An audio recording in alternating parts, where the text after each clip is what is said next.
Hello everyone, I'm super excited for this new book video. So today I'm going to do a monthly wrap up.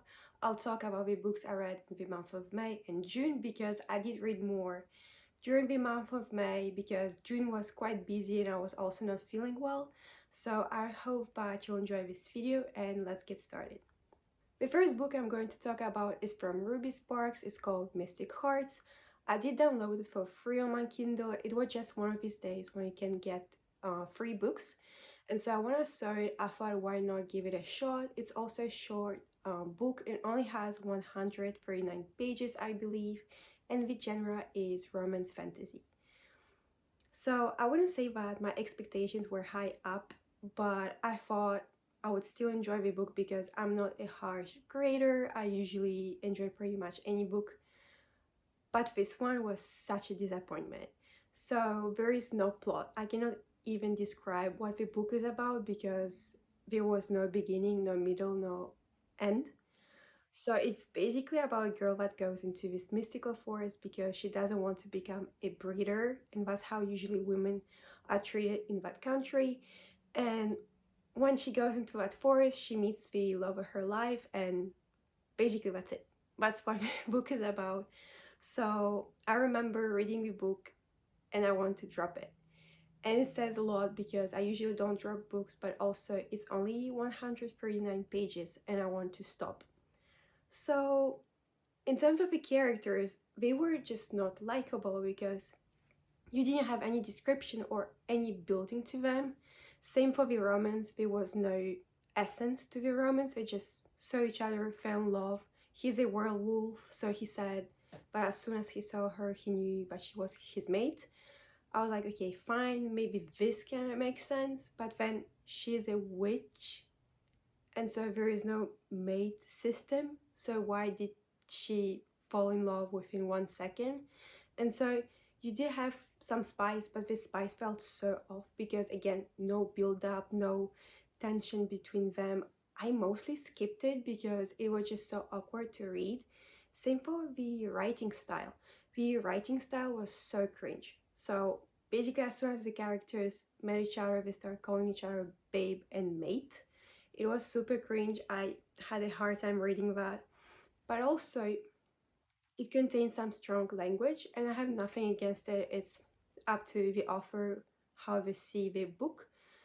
But in this case, it just felt like a 3-year-old just learned a bad word and they wanted to use it. That's how it felt because at a certain point on one page, it was I think page 12 or something. So in the beginning of the book, you had 3 F-bombs that fit didn't fit the dialogue, didn't fit the description. It just was there. So I remember finishing the book and I was like, what did I just read? I don't know if it's a series or not, but it just didn't make any sense. Like the end didn't make any sense because there was no plot. So I genuinely don't recommend this book. I mean, if it's for free, you can try it out, but should you buy it? Definitely not. It's the first time ever that I gave a book 1 star. So it says a lot. I'm still like just thinking about the book, I'm still shocked about how bad it was.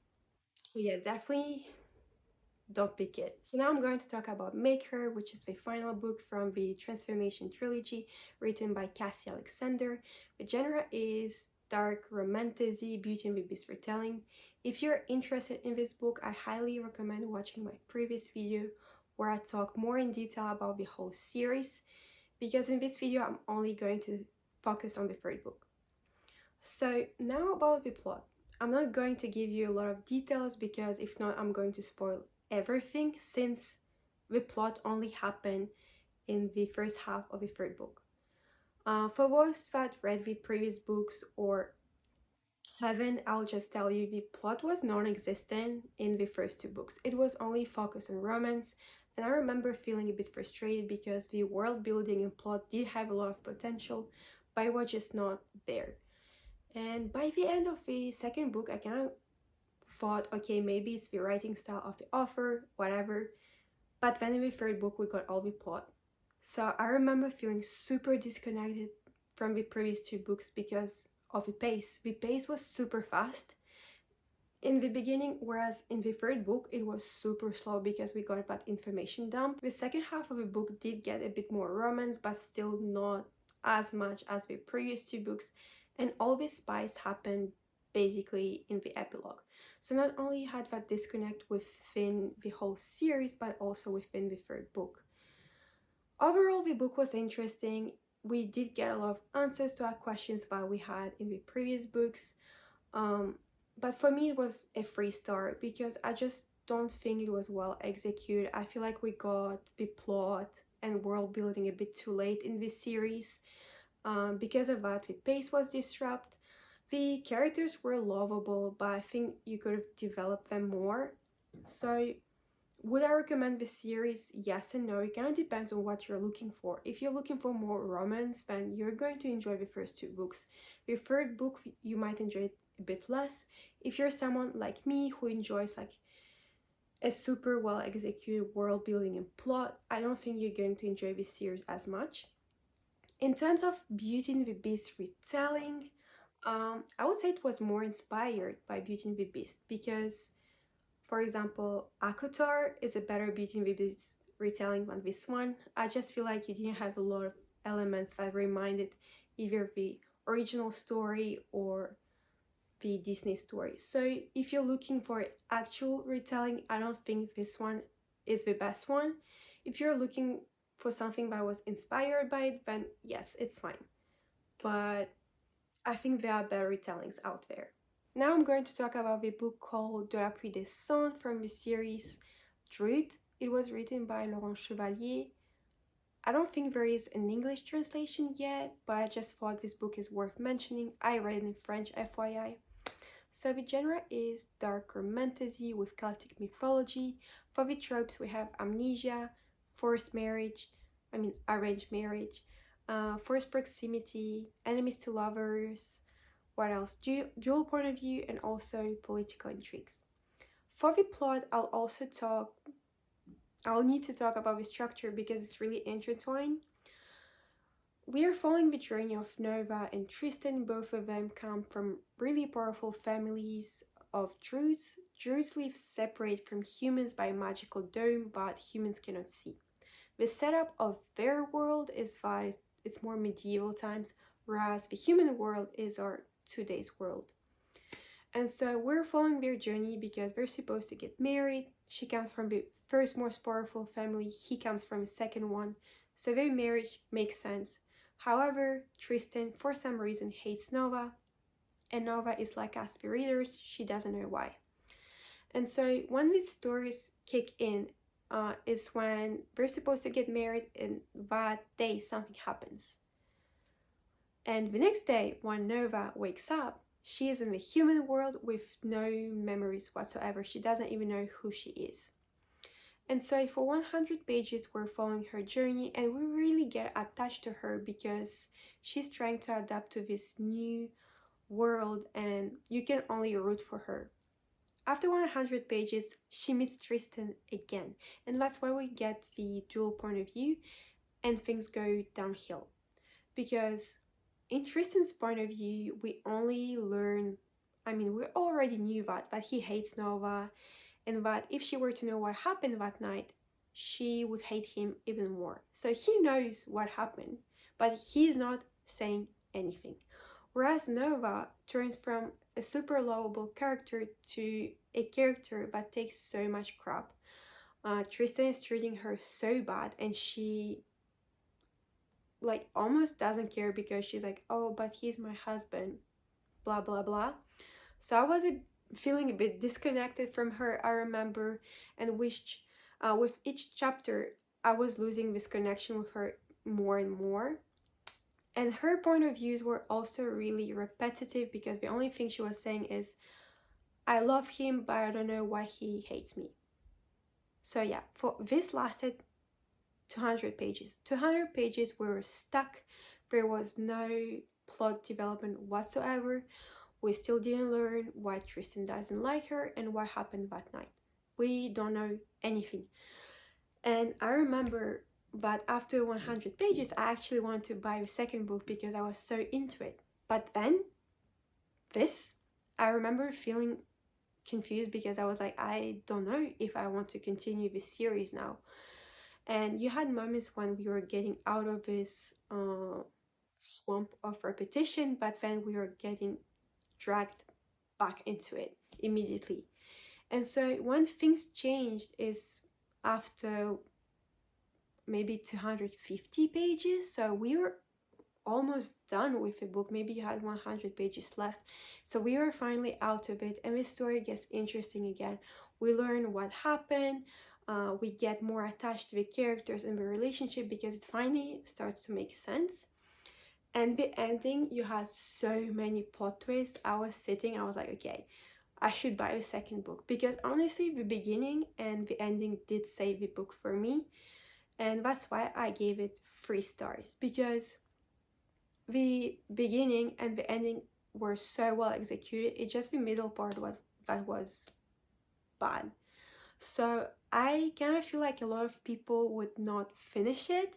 So that's why I cannot recommend this book. It's a 3 star for me. So I can see people liking it. I can see people not liking it. Um, and the thing is, my biggest advice is that you need to power through the middle because the ending is really worth it. The next book I'm going to talk about is this one called Big Magic: Creative Living Beyond Fear, written by Elizabeth Gilbert.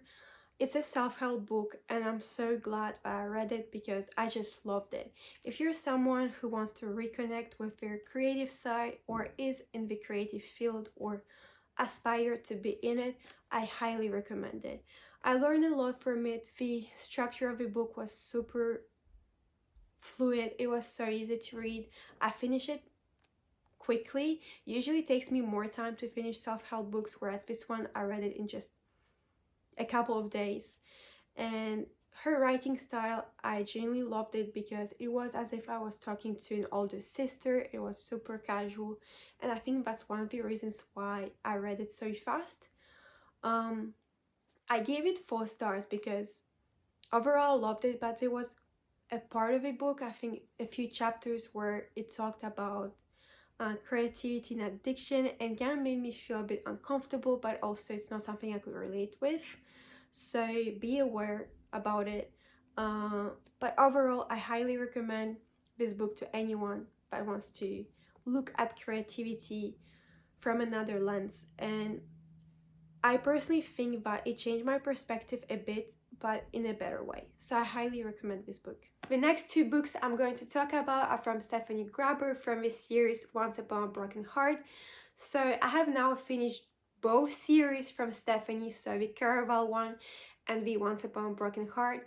I'm going to do a recap video for both series, so stay tuned. But today I'm going to only focus on book 2 and book 3. So let's start with book 2. I think it's the best book out of the series. Not only the plot was amazing, but also all the romance part and the characters were just so amazing. It was beautifully executed. I remember that I just couldn't put the book down because something was happening every single chapter. Either it was the plot with amazing plot twist or it was the romance part was just exquisite. So I really enjoyed it. However, the first 100 pages were kind of slow. I felt like we were still stuck in book 1 because there was nothing new, there was no development whatsoever. But after that, the book got so good that I just couldn't stop reading.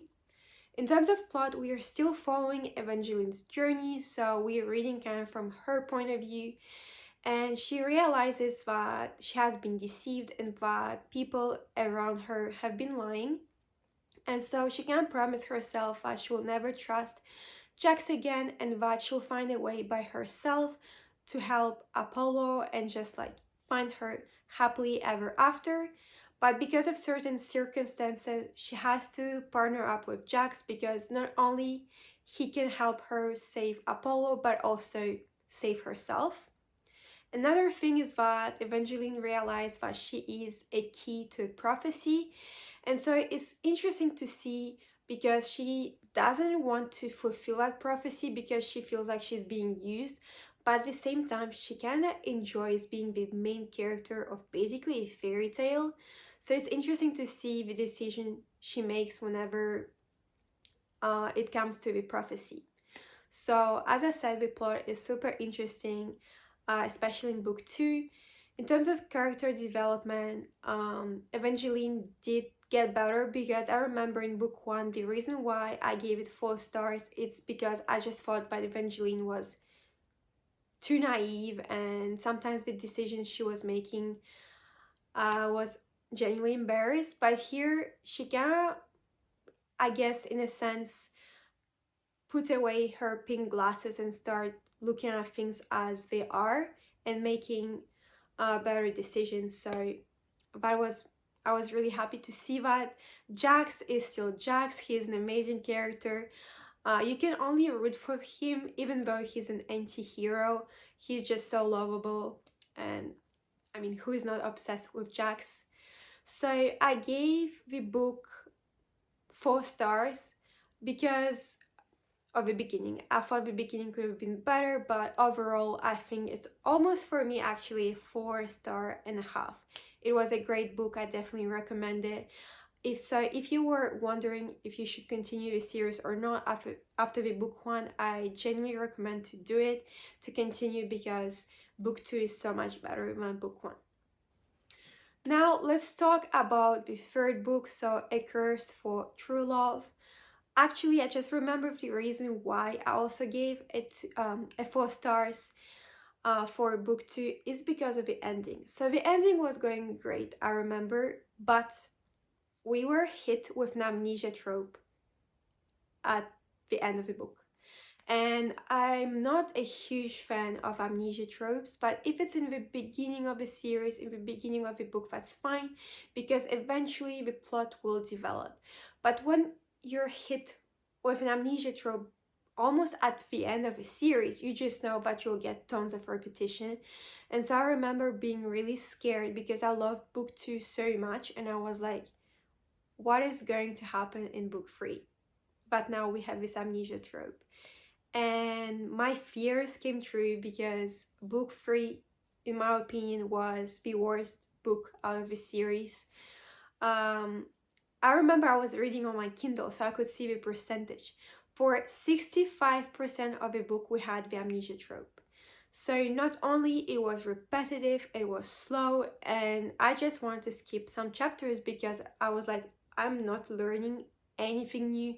I'm not feeling any new emotions. It felt like we're not only back to book 2, we are back to book 1, and back to that kind of naive Evangeline. And yeah, I was super disappointed. I mean, it was 65%, so it's over the half of the book where we only getting repetition and also flashbacks. Oh my god, the number of flashbacks we got was super annoying.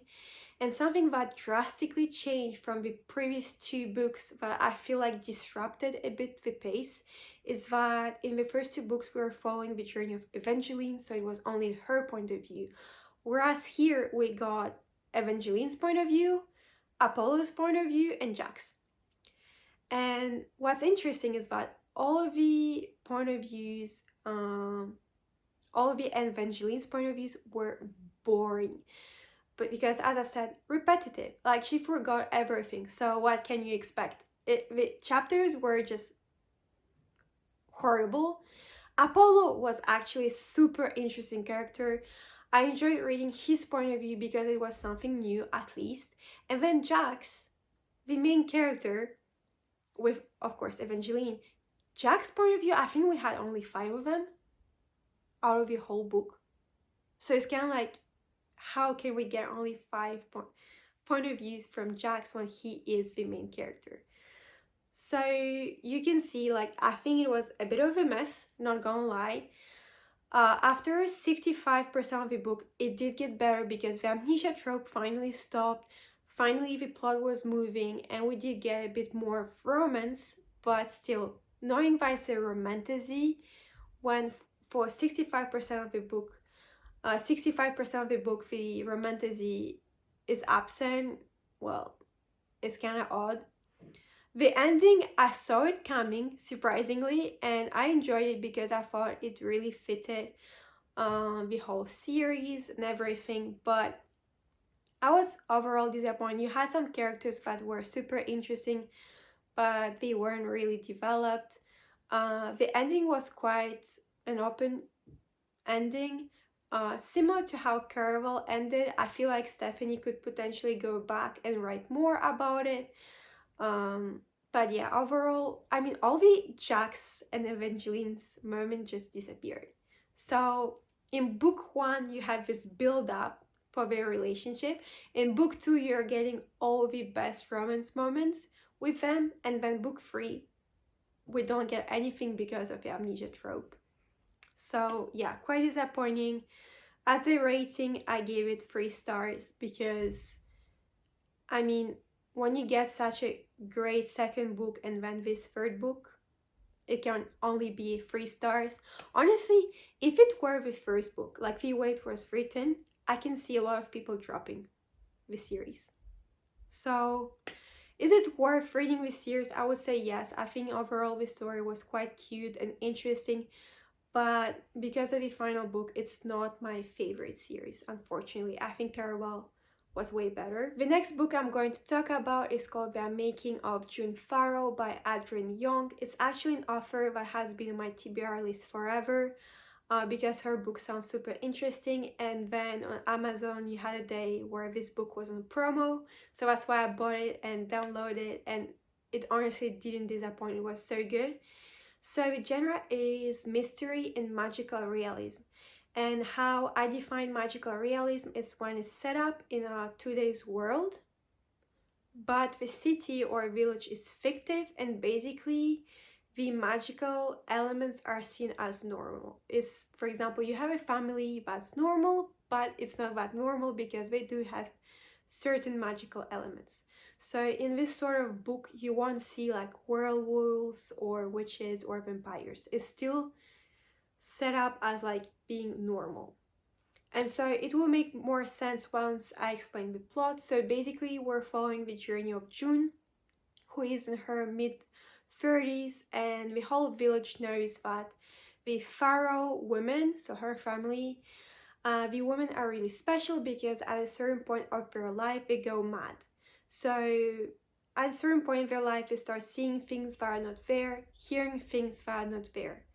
And so it happened to her mother who disappeared, and she was going through this like moment where she was going crazy.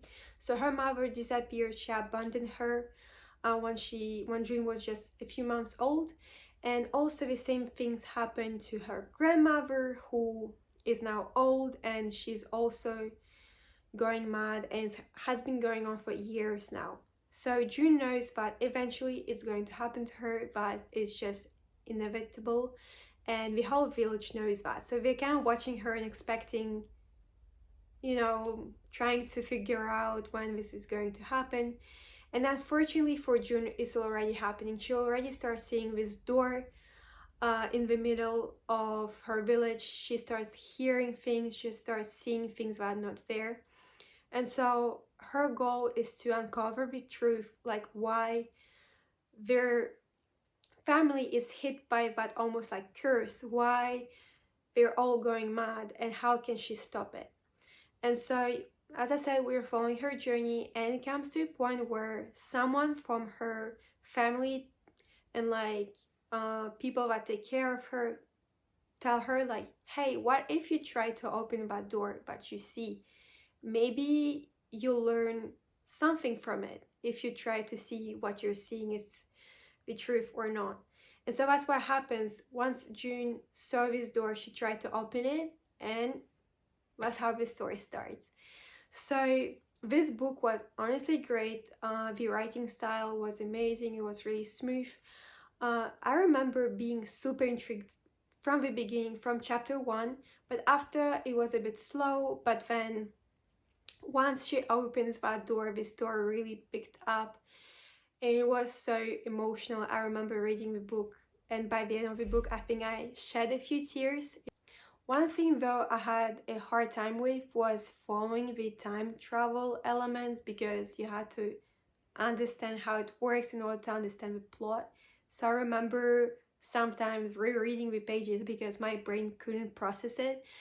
I think it's also due to the fact that I haven't read a lot of mystery books lately, but after it does make sense, everything makes sense, and I remember the ending was just like phenomenal. I usually am not getting super emotional when I read books, but this one I shed a few tears. There was a super cute moment, but I enjoyed. And as any great like mystery books, and also you have some murder element, like murder mystery element, I went back. So as soon as I finished the book, I went back to the first page and reread it because everything just like made so much sense that I want to see it from the beginning.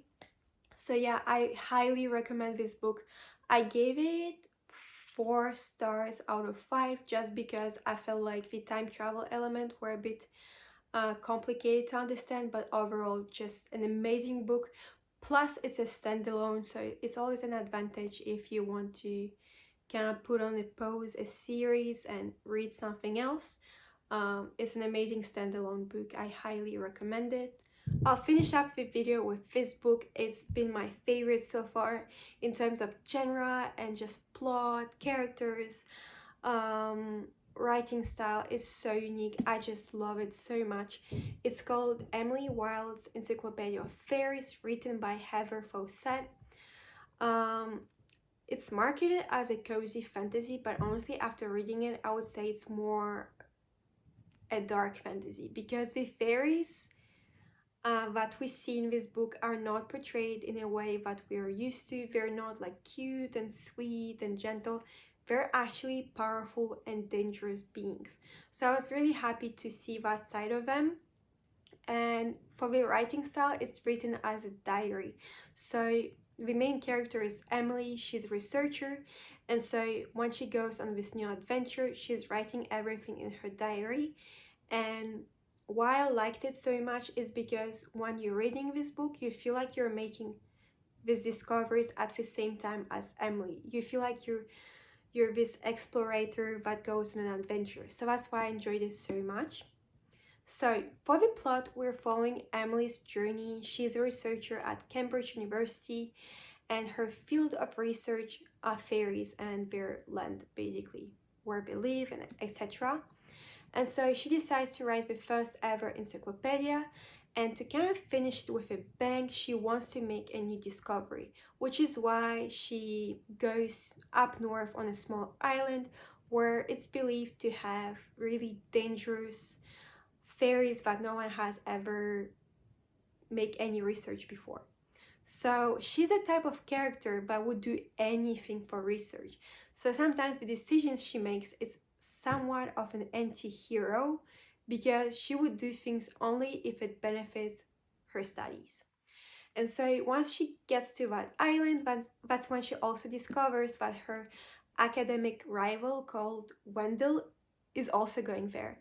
And so their relationship is really interesting because she tries to understand if he's actually there to help her or if he has some hidden agenda. So this book doesn't have romance, not it's not a romantasy book. So if you're looking for romantasy, this is not for you. This is a book where it's only focused on the actual fantasy. And I enjoy these books a lot. You did have some sort of romance, but it was so subtle and it was such a teasing relationship between Wendell and Emily that I enjoyed it so much. I was giggling, I was blushing, I just loved it. I was happy that it wasn't the main focus of the story actually, and that the fantasy part kind of was more present. So that's basically a type of book that I enjoy the most. In terms of character, Wendell is a really interesting character because he's really grumpy and lazy, but really charismatic. Whereas Emily, she is, as I said, a sort of anti-hero because she would only do things if it benefits her research. So sometimes she was helping the villagers with this like fae, only because it would benefit her research, not because she actually wanted to help them. So yeah, she's a character that's honestly I haven't seen one like that in ages. So it was a really refreshing book from the storyline to the characters to the plot. I highly recommend it. However, I know that a lot of people thought it was slow paced, and I think it's because they didn't enjoy the writing style as much. As I said, I enjoyed it a lot, and that's one of the reasons why I love this book so much. So for me, the pace was medium paced, but overall, I really recommend this book. If you're into fantasy, that's a book for you. Um, I gave it 5 stars because I think it was perfectly executed, it was beautifully written, the plot was amazing, the pace was great. It's just my favorite book so far. So I highly recommend it. So this concludes my wrap up for the month of May and June. I hope that you guys enjoyed this video. Let me know what you thought about these books if you have read them. Also what book you're currently reading. I might add them to my TBR list. And as I said with the Once Upon a Broken Heart books, I'm going to make a video recapping the series from Stephanie Graber, so stay tuned. And I hope that you have a beautiful day and let's see each other soon. Bye!